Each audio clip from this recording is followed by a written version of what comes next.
Hello everyone, আসসালামু আলাইকুম। সবাইকে আমন্ত্রণ জানাচ্ছি আমাদের নিয়মিত আয়োজন নারী উদ্যোক্তার সাফল্য অনুষ্ঠানে, এবং সাথে আছি আমি হাসিনা আনসার নাহার। প্রিয় দর্শক, প্রতি পর্বে আমাদের স্টুডিওতে একজন নারী উদ্যোক্তা আমন্ত্রিত থাকেন। আজকে আমাদের সাথে আছেন পপি শাহিনা। পুরো অনুষ্ঠান জুড়েই পপি শাহিনা আমাদের সাথে থাকবেন।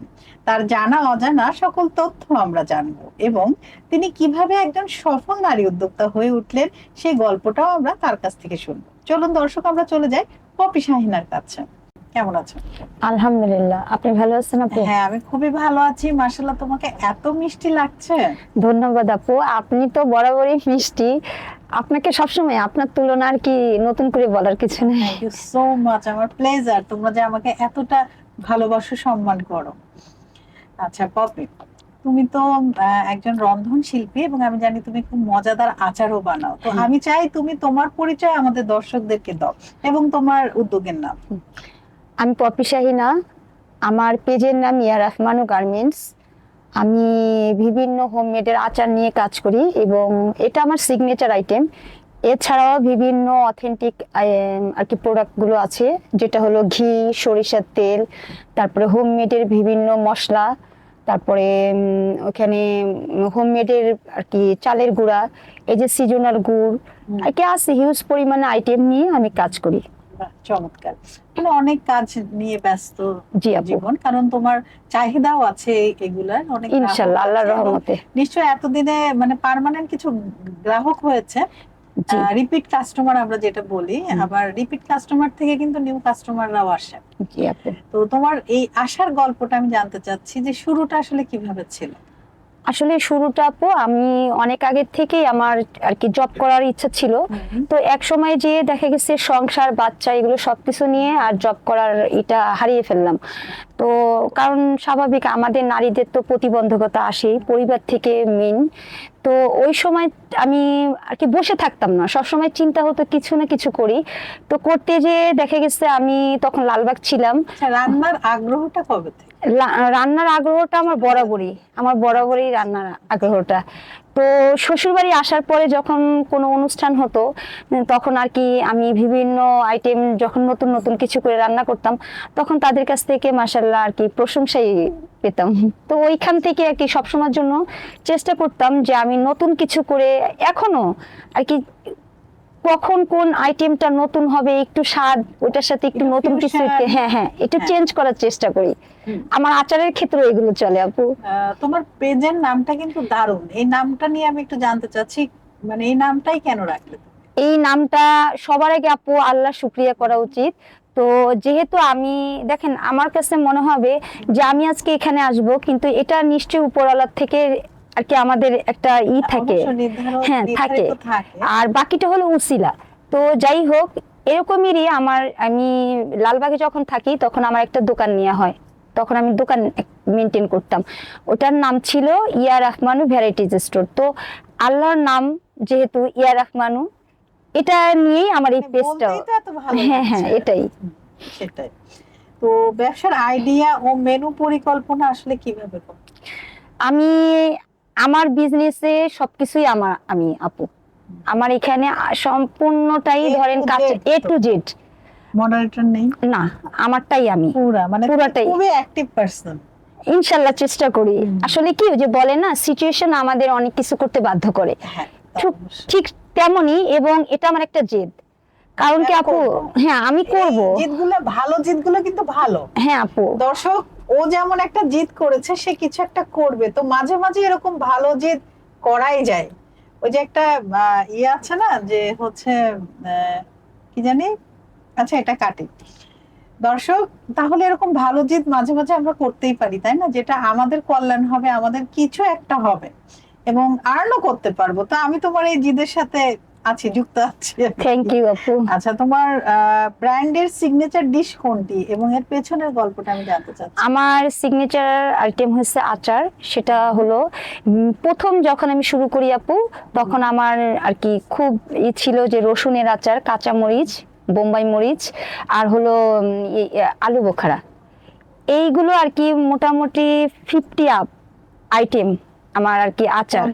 হ্যাঁ, আমার বিভিন্ন রকমের যখন যেটা মন চায় আর কি, আছে না মাথার মধ্যে এমন ভাবে এই জিনিসটা বসে গেছে আপু, আমি যখন বাসায় থাকি যে আমি নতুন কি নিয়ে কাজ করব, কোনটা করা যায়, কোনটা একটু তুমি হাতটা একটু কেটে যাবে। আচ্ছা, কোনটা আর কি নতুন দিয়ে আমি শুরু করব, কোনটা করলে ভালো হয়।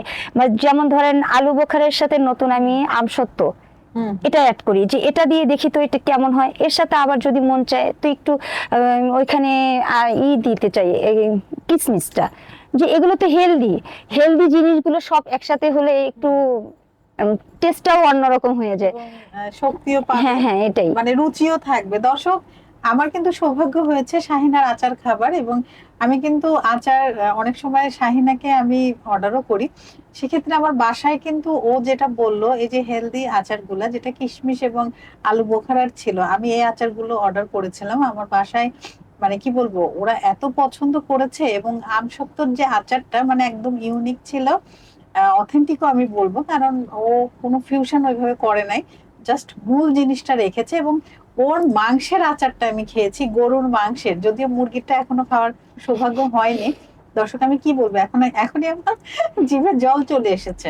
তো তোমার কাছে যদি এই খাবারগুলো অর্ডার করে, তো সেক্ষেত্রে আসলে কোথায় যোগাযোগ করবে আমাদের দর্শকদের একটু জানিয়ে দাও। এই খাবারগুলো অর্ডার করার জন্য আমার ইয়া রহমান গার্মেন্টস এই পেজে যে নক করলেই হবে।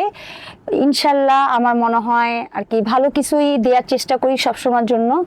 আর আমাকে বেশি না 2 দিন সময় দিলেই যে কোনো সময় আর কি হোম ডেলিভারি সহকারে আমি সারা বাংলাদেশে যথাসময়ে দেওয়ার চেষ্টা করি। চমৎকার চমৎকার। তোমার অনলাইন শপটা কটা থেকে কটা পর্যন্ত খোলা থাকে? আপু এটা 12টা একটা আর কি। আমার ওই যে বলে না, এমন এমন কাস্টমার গুলো হয়েছে আমার একদম, কিছু কিছু কাস্টমার এমন একান্তই আপন, যে রাত্র 2টার সময় দেখা গেছে ফোন করে, এই তোর আচার বা এই ধরনের জিনিসগুলো তুই দিবি আর কি, যে যেমন সময় পাচ্ছে তোমাকে নক সেইভাবেই আমাকে নক করতেছে। রেসপন্স করছো সেভাবে। জি আপু, এটা কিন্তু ভালো, অ্যাক্টিভ থাকতে হবে। আমরা উদ্যোক্তা, আমরা যেহেতু খাবার নিয়ে কাজ করছি বা কেউ অন্য কোনো শিল্প নিয়ে কাজ করছে, আমাদেরকে অ্যাক্টিভ থাকতে হবে এবং সোশ্যাল মিডিয়ার সাথে কানেক্ট থাকতে হবে। জি জি আপু। তো তোমার মেনু বানানোর সময় আসলে কোন বিষয়গুলো তুমি খেয়াল? আমি সবসময়ের জন্য চেষ্টা করি যে যেন পরিষ্কার আমাদের এটা মেনটেন করার। যেমন এর জন্য আপু আমি কাঁচামাল হতে শুরু করে সবকিছু যখন আর কি আনার জন্যই করি, আমি নিজে যাই, সব নিজে, আমি সব নিজে অথেন্টিক সোর্স থেকে। হ্যাঁ হ্যাঁ, এবং আমি চেষ্টা করি, অনেকে আছে না যে একটু পণ্যটা একটু খারাপ একটু কম দামে পাবে বা বেশি হোক, এটা না, মান নষ্ট হয়ে যায় কম দামে,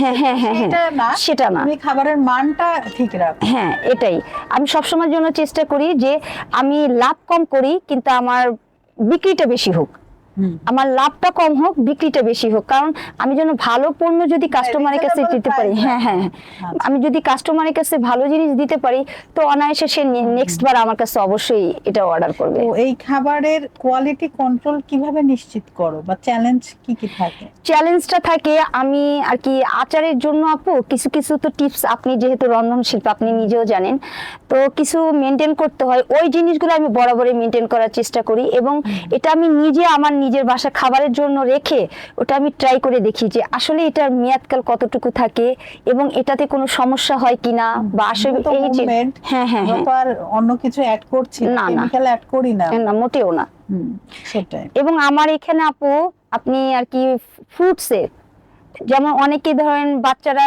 ম্যাক্সিমাম অনেক বাচ্চা আছে ফল খেতে চায় না, আবার অনেক আমরা যেমন এই যে ব্যস্ততার মধ্যে আমাদের যে একটু ফল কেটে আমরা নিজেরা খাবো বা এই করে এই সময়টুকু আমাদের হয়ে ওঠে না। তো দেখা গেছে ওটা যদি আমি আচার হিসেবে অনেক, যেমন আমার আঙ্গুরের আচার আছে, তারপর হইছে আলু বোখারা, এই যে ইউনিক আচার আপনারা পেয়ে যাবেন শাহিনার কাছে। খেজুরের আচার আছে, তারপর আপেল দিয়ে করছি, আনারস দিয়ে করছি। তো আল্লাহর রহমতে এগুলো আর কি টেস্ট মাশাআল্লাহ বলতে পারবো, যে একবার নিছে সে। চমৎকার। তো কাস্টমার ডিমান্ড, বাজারের মূল্য বৃদ্ধি, এসব পরিস্থিতি কিভাবে ম্যানেজ করো? কাস্টমার ডিমান্ড অনুযায়ী, যেমন ধরেন বাজারের এটা পরিচিতদের কাছ থেকে আমি বরাবরই আর কি একটু হলেও কম্প্রোমাইজ করি, কারণ যেহেতু সে অনেক দিন ধরে আমার কাছে আছে এবং তার সাথে আমার আর কি এটাই হয়েছে এমন বন্ডিংটা, যে তার কাছে আমি বেশি হলো বাজার প্রাইসটা যতটুকু হয় তার থেকে একটু কম রাখার চেষ্টা করি। কারণ আপু সবার আগে কি আমি একজনের কাছে আমার আর কি পণ্যটা দিব, তার সাথে আমার রিলেশনটা সেরকম থাকতে হবে। আপনার রিলেশনটা যদি ওরকম হয়, আপনি দামটা কম নিলেও সেখানে আমার মনে হয়। আচ্ছা, অনেক সময় হয় না যে আমাদের অনেক অর্ডার আসছে, এই চাপে আমরা হয়তো কোয়ালিটি ঠিক রাখতে পারছি না, তো এরকম কি কখনো হয়েছে? সেই না, ক্ষেত্রে না, না। চাপের ক্ষেত্রে কি করো তুমি? না, আল্লাহর রহমতে আমার এরকম কোনো পরিস্থিতি হয়নি। তবে সব ক্ষেত্রে আমি চেষ্টা করি যেন আমার আর কি চাপ হোক, আমি একটু সময় নিই, কিন্তু আমার জিনিসটা যেন ভালোভাবে যায় কাস্টমারের হাতে। আচ্ছা। যেন কোনো আর কি এমন ভাবে কোনো যেন কমেন্টসটা না আসে আমার কাছ থেকে, রিভিউটা যেটা খারাপ শুনতে আর কি।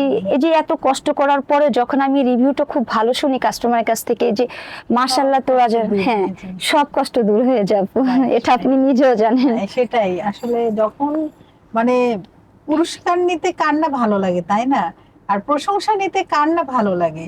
আপনি যখন কাজের কোনো স্বীকৃতি পান, সম্মাননা পান, সার্টিফিকেট পান বা প্রশংসা পান, তখন কিন্তু আমরা যে কাজটা করি সেটা আরো দ্বিগুণ, চারগুণ, বহু গুণে আরো উৎসাহিত হয়ে আমরা করি। যেটা শাহিনার বিষয় হয়েছে, ও যে এত কষ্ট করছে এই মানে ভালো কাজের জন্য, ভালো রিভিউয়ের জন্য, এবং ওর নিজেও কিন্তু নিজের কর্মসংস্থান করছে এবং ওর আন্ডারে যারা আছে তাদেরও কর্মের সংস্থান হচ্ছে। সো আমরা বসে না থাকি, কিছু না কিছু একটা করি। শাহিনার যেমন একটা ভালো জিদের থেকে তার এই বিজনেসটা এত দূর আসলো, তো আমরা মাঝে মাঝে এরকম ভালো জিদ করতেই পারি দর্শক। আচ্ছা, এবার চলে যাচ্ছি তোমার প্রমোশনের বিষয়ে। তোমার কাছে কি মনে হয় যে তোমার পেজটা বা তোমার কাজ, এই যে প্রমোট যে করবা, এটা আসলে কোন পদ্ধতিতে ভালো হয়? অনেকে কিন্তু বুস্টিং করে, অনেকে মানে তোমার প্রচারণাটা কেমন, কিভাবে? আপু আমি এখন পর্যন্ত কিন্তু বুস্টিং করিনি আমার পেজের, এই পর্যন্ত আমি বুস্টিং করিনি। আমি চাই আমার আর কি একজন কাস্টমার আমার কাছ থেকে মালটা কিনবে, তার সবার আগে তো আমার পরিচয়টা। যেমন এই কারণে আমি কিন্তু, আপনি তো জানেনই, আমি কয়েকটা সংগঠনের সাথে আছি, আমাকে মোটামুটি পরিচিত চিনি, এবং আমার মেয়ের স্কুল রিলেটেড কিছু গার্ডিয়ান আছে এবং আত্মীয় স্বজন আছে। এদের মাধ্যমেই আমার পরিচিতিটা মাশাআল্লাহ এত ভালো হয়েছে যে আমার এখন বুস্টিং এর প্রয়োজন হয় না।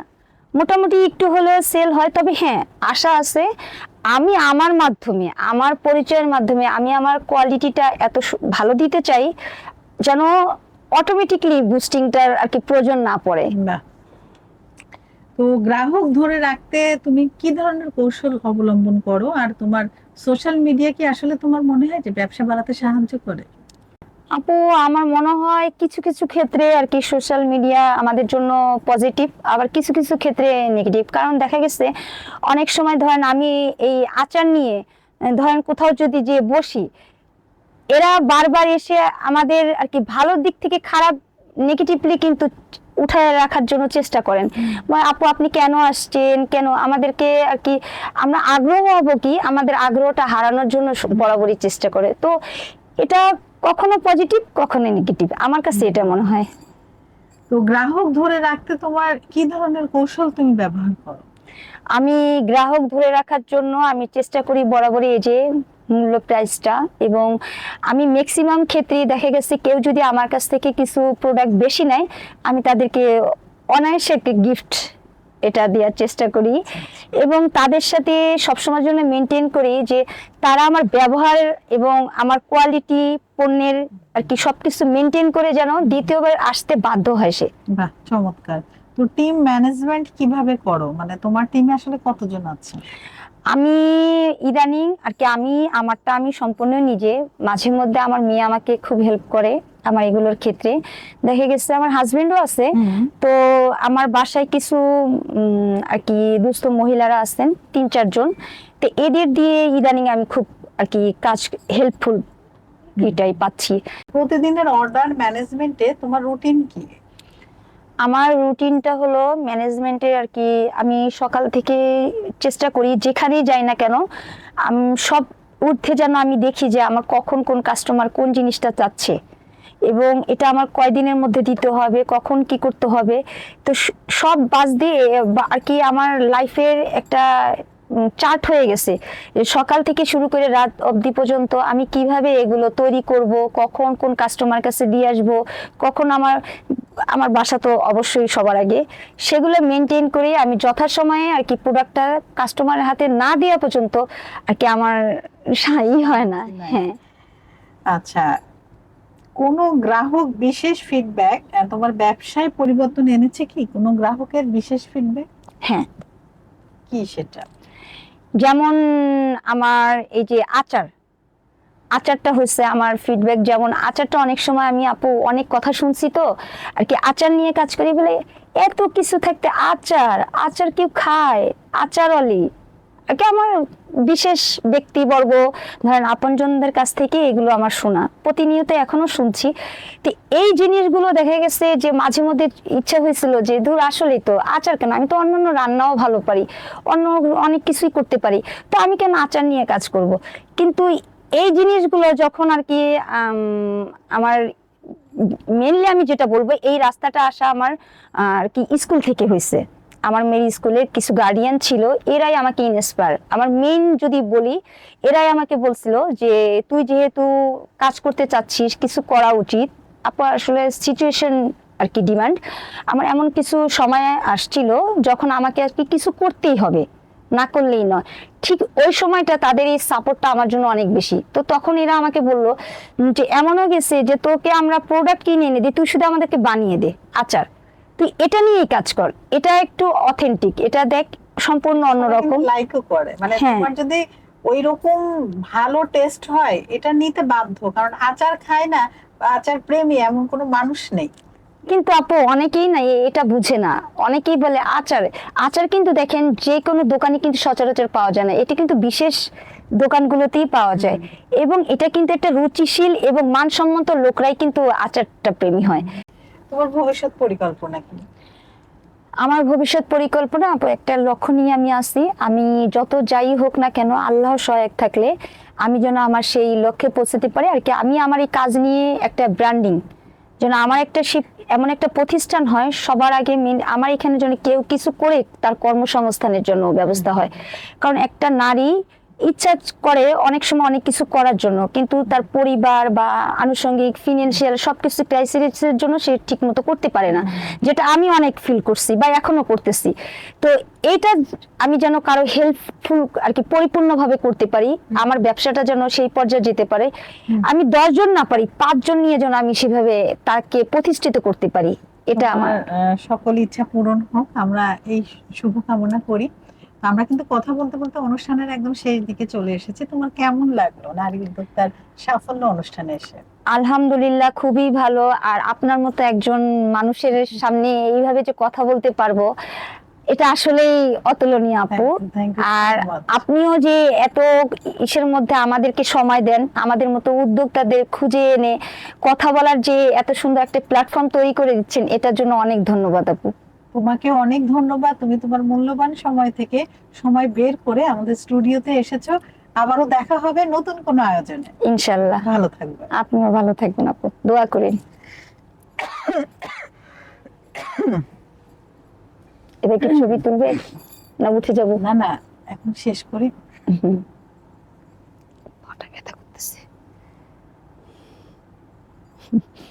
দর্শক, আপনারা যারা এতক্ষণ আমাদের সাথে ছিলেন আপনাদের সবাইকে অসংখ্য ধন্যবাদ। আবারও নতুন কোনো অতিথিকে নিয়ে আপনাদের সবার মাঝে আমি হাসিনা আনসার নাহার উপস্থিত হব। ততক্ষণ পর্যন্ত আপনারা সবাই ভালো থাকুন, সুস্থ থাকুন এবং আমাদের সাথে থাকুন। আল্লাহ হাফেজ।